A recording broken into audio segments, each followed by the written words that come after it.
Hi friends, welcome back to my channel. ನಾನು ರಾಣಿ ನಾಗಣ್ಣ.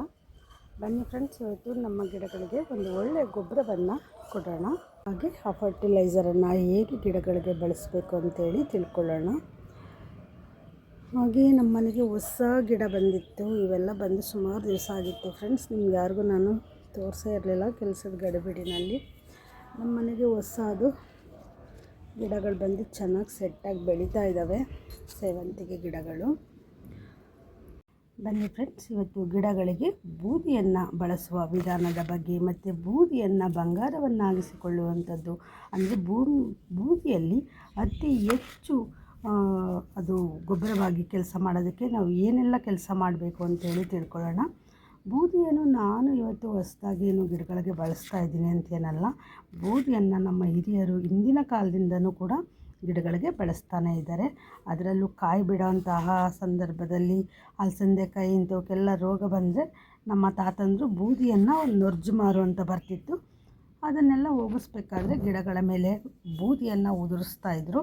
ಅದನ್ನೆಲ್ಲ ನಾವು ನೋಡಿಯೇ ಬೆಳೆದಿದ್ದೇವೆ. ಹಾಗಾಗಿ ಗಿಡಗಳಲ್ಲಿ ಗಾರ್ಡನ್ನಲ್ಲಿರ್ಬೋದು ಅಥವಾ ಕಾಯಿ ಬಿಡುವಂತಹ ಗಿಡಗಳಿರ್ಬೋದು, ಇಂಥವಕ್ಕೆಲ್ಲ ಬೂದಿಯನ್ನು ಧಾರಾಳವಾಗಿ ಆರಾಮಾಗಿ ಬಳಸಬಹುದು. ಈ ಬೂದಿಯನ್ನು ಬಳಸಬೇಕಾದಂತಹ ಸಂದರ್ಭದಲ್ಲಿ ನಾವು ಅನುಸರಿಸಬೇಕಾದ ಕ್ರಮಗಳೇನೆಂದರೆ, ಈ ಬೂದಿ ಬಂದು ನಮಗೆ ಒಲೆ ಉರಿಸ್ತೀವಲ್ಲ, ನೀರೊಲೆ, ಆ ಥರದಿಂದ ಈ ಬೂದಿ ಬರ್ಬೋದು. ಆಗ ನಾವು ಪ್ಲಾಸ್ಟಿಕ್ಕನ್ನು ಬಳಸಿರಬಾರ್ದು. ನೀರೊಲೆಯಲ್ಲಿ ಅಥವಾ ನಾವು ಈ ಬೂದಿಯನ್ನು ತರುವಂತಹ ಜಾಗಗಳಲ್ಲಿ ಪ್ಲಾಸ್ಟಿಕ್ಕನ್ನು ಬಳಸಿರಬಾರ್ದು.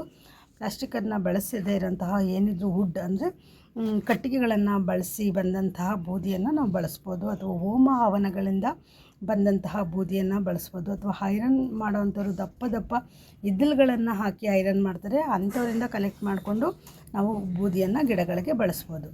ಹಾಗೆ ನಾವು ತಂದಂತಹ ಈ ಬೂದಿ ಇದ್ದಂತಹ ಸಂದರ್ಭದಲ್ಲಿ, ಅಂದರೆ ಈ ರೀತಿ ಫ್ರೆಶ್ ಆಗಿದ್ದಂತಹ ಸಂದರ್ಭದಲ್ಲಿ ಈ ಬೂದಿಯನ್ನು ನಾವು ಗಿಡಗಳಿಗೆ ಬಳಸಬಾರ್ದು. ಇದು ಇನ್ನೂ ಕೂಡ ಫರ್ಟಿಲೈಸರ್ ಆಗಿ ಇದು ಕನ್ವರ್ಟ್ ಆಗಿರಲ್ಲ. ಅಂದರೆ ತುಂಬ ಸ್ವಲ್ಪ ದಿನಗಳನ್ನು ತಗೊಳ್ಳುತ್ತೆ. ಇದು ವಿಷಕಾರಿಯಾಗಿರುತ್ತೆ. ಇದು ಹೊರತು ಭೂಮಿಗೆ ಅಥವಾ ಮಣ್ಣಿಗೆ ಬಳಸುವಷ್ಟು ಇದರಲ್ಲಿ ಇನ್ನೂ ಫರ್ಟಿಲೈಸರ್ ಸೇರಿರೋದಿಲ್ಲ. ಕಾಲ ಕಳೆದಂತೆ, ಅಂದರೆ ಹಳೆಯದಾದಂತೆ ಇದರಲ್ಲಿ ಫರ್ಟಿಲೈಸರ್ಗಳು ಉತ್ಪತ್ತಿ ಆಗುವಂಥದ್ದು ಅನ್ನೋದು ನಮಗೆ ಮೊದಲಾಗಿ ಗೊತ್ತಿರಲಿ. ಹಳೆ ಬೂದಿ ಆದರೆ, ಅಂದರೆ ತುಂಬ ದಿನ ಇಟ್ಟು ನಂತರ ಹಳೆಯ ಬೂದಿ ಆದಂಥದ್ದನ್ನ ಬಳಸೋದಕ್ಕೆ ಆರಾಮಾಗಿ ನಾವು ಗಿಡಗಳಿಗೆ ಕೊಡ್ಬೋದು. ಈ ರೀತಿ ಹಳೆಯದಾದಂತಹ ಬೂದಿಯನ್ನು ನಾವು ಬಳಸಬೇಕಾಗುತ್ತೆ. ಫ್ರೆಶ್ ಆಗಿರುವಂತಹ ಬೂದಿಯನ್ನು ನಾವು ಬಳಸಬಾರ್ದು. ಈ ಬೂದಿಯನ್ನು ನಾವು ಗೊಬ್ಬರವನ್ನಾಗಿ ಮಾಡ್ಕೊಳ್ಬೇಕು ಅಂದರೆ ನಾವೇನು ಮಾಡಬೇಕು? ಈ ಬೂದಿಯನ್ನು ಫಲವತ್ತತೆಯನ್ನು ಹೆಚ್ಚಿಸ್ಕೊಳ್ಬೇಕು ಅಂದರೆ ಹೊಸ ಬೂದಿಯನ್ನು ನಾವೇನು ಮಾಡಬೇಕು ಅಂದರೆ, ನಾವು ಇದಕ್ಕೆ ಸಗಣಿಯ ನೀರನ್ನು ಹೀಗೆ ಸೇರಿಸಿ ನಾವು ಇದರ ಫಲವತ್ತತೆಯನ್ನು ಹೆಚ್ಚು ಮಾಡೋದಕ್ಕೆ ಅನುಕೂಲ ಮಾಡಿಕೊಳ್ಬೇಕಾಗುತ್ತೆ. ಅಥವಾ ಸಗಣಿಯ ಜೊತೆ ಸೇರಿಸಿದಾಗ ಬೂದಿಯಲ್ಲಿ ಫಲವತ್ತತೆ ಹೆಚ್ಚಾಗುತ್ತೆ. ನಾವು ಈ ರೀತಿ ಸಗಣಿಯ ನೀರನ್ನು ಸೇರಿಸಿ ಬೂದಿಯನ್ನು ಹೀಗೆ ಕಲಸಿ ನಾವು ಸ್ವಲ್ಪ ದಿನ ಇಟ್ಟು ಇದನ್ನು ಒಣಗಿಸಿದ್ರೆ ಇದರ ಫಲವತ್ತತೆ ಬೇಗ ಹೆಚ್ಚಾಗುತ್ತೆ. ಆಗ ಇದು ಗಿಡಗಳಿಗೆ ಬಳಸೋದಕ್ಕೆ 1 ತಿಂಗಳಾದ ನಂತರ ನಾವು ಗಿಡಗಳಿಗೆ ಆರಾಮಾಗಿ ಈ ಬೂದಿಯನ್ನು ಬಳಸ್ಬೋದು. ಈ ರೀತಿ ಮಾಡ್ಕೊಳ್ಳೋದ್ರಿಂದ ಬೂದಿ ನೇರವಾಗಿ ಬಳಸೋದಕ್ಕೆ ಯೋಗ್ಯವಲ್ಲದ್ರಿಂದ ಈ ರೀತಿ ಬಳಸೋದ್ರಿಂದ, ಈ ಬೂದಿಯನ್ನು ಕೂಡ ನಾವು 1 ತಿಂಗಳಷ್ಟು ಇಟ್ಟು ನಂತರ ಬಳಸೋದ್ರಿಂದ ಒಳ್ಳೆಯ ಫಲವತ್ತಾದ ಬೂದಿಯನ್ನು ನಾವು ಗಿಡಗಳಿಗೆ ಕೊಟ್ಟಂತಾಗುತ್ತೆ.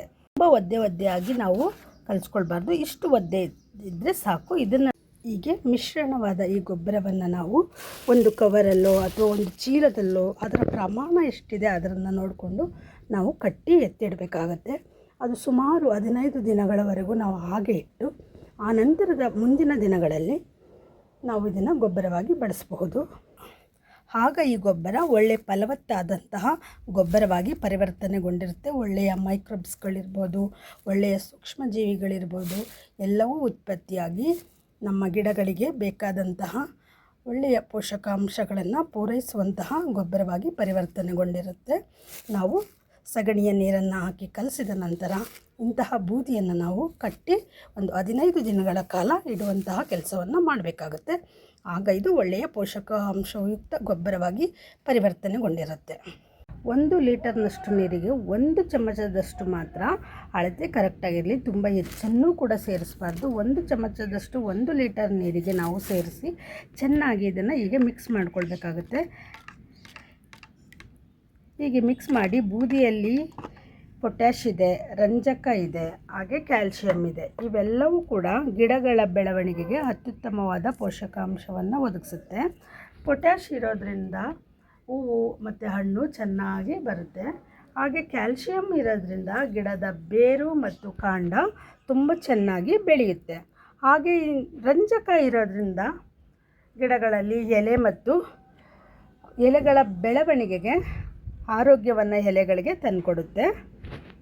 ಸಗಣಿಯಿಂದ ತಯಾರಾದ ಬೂದಿಯನ್ನು ಕೂಡ ನಾವು ಗಿಡಗಳಿಗೆ ಆರಾಮಾಗಿ ಬಳಸ್ಬೋದು. ಹಾಗೆ ಮರದಿಂದ ತಯಾರಾದ ಬೂದಿಯನ್ನು ನಾವು ಗಿಡಗಳಿಗೆ ಬೆಳೆಸಬೇಕಾಗುತ್ತೆ.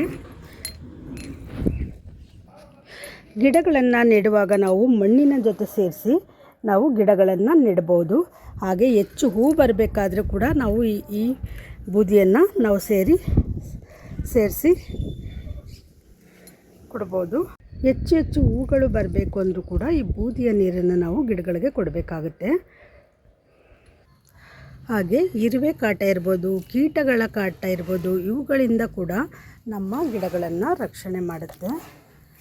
ಹಾಗೆ ಈ ಶಂಕು ಹುಳುವಿನ ಕಾಟ ಏನಾದರೂ ಆಗ್ಬಿಟ್ರಂತೂ ಈ ಬೂದಿ ತುಂಬ ರಾಮಬಾಣವಾಗಿ ಕೆಲಸವನ್ನು ಮಾಡುತ್ತೆ. ಶಂಕು ಹುಳುವಿನ ಕಾಟಕ್ಕಂತೂ ತುಂಬ ಒಳ್ಳೆಯ ರಿಸಲ್ಟನ್ನು ಕೊಡುತ್ತೆ ಈ ಫರ್ಟಿಲೈಸರ್. ಮೊದಲು ನಾವು ತಿಳ್ಕೊಳ್ಬೇಕಾಗಿರೋದು, ಬೂದಿಯನ್ನು ಬಳಸುವಾಗ ಬೂದಿ ಹಳೆಯದಾಗಿರಬೇಕು ಅಂತ ತಿಳ್ಕೊಳ್ಬೇಕು. ಕೆಲವರೆಲ್ಲ ಬೂದಿ ಅಂದ ತಕ್ಷಣ ಯಾವುದೋ ಅವತ್ತಿಂದ ಅವತ್ತೇ ಬೂದಿಯನ್ನು ಬಳಸ್ತಾರೆ. ಹಾಗೆಲ್ಲ ಬಳಸಬಾರ್ದು. ಹಾಗೆಲ್ಲ ಬಳಸೋದ್ರಿಂದ ಗಿಡಗಳು ಹಾಳಾಗ್ತವೆ.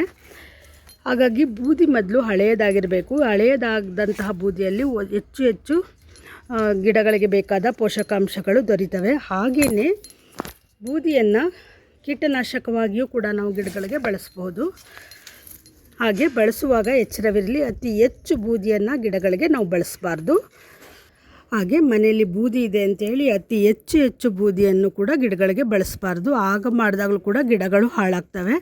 ಬಸವನ ಹುಳುಗಳ ಕಾಟಕ್ಕಂತೂ ಈ ಬೂದಿ ತುಂಬ ರಾಮಬಾಣವಾಗಿ ಕೆಲಸವನ್ನು ಮಾಡುತ್ತೆ.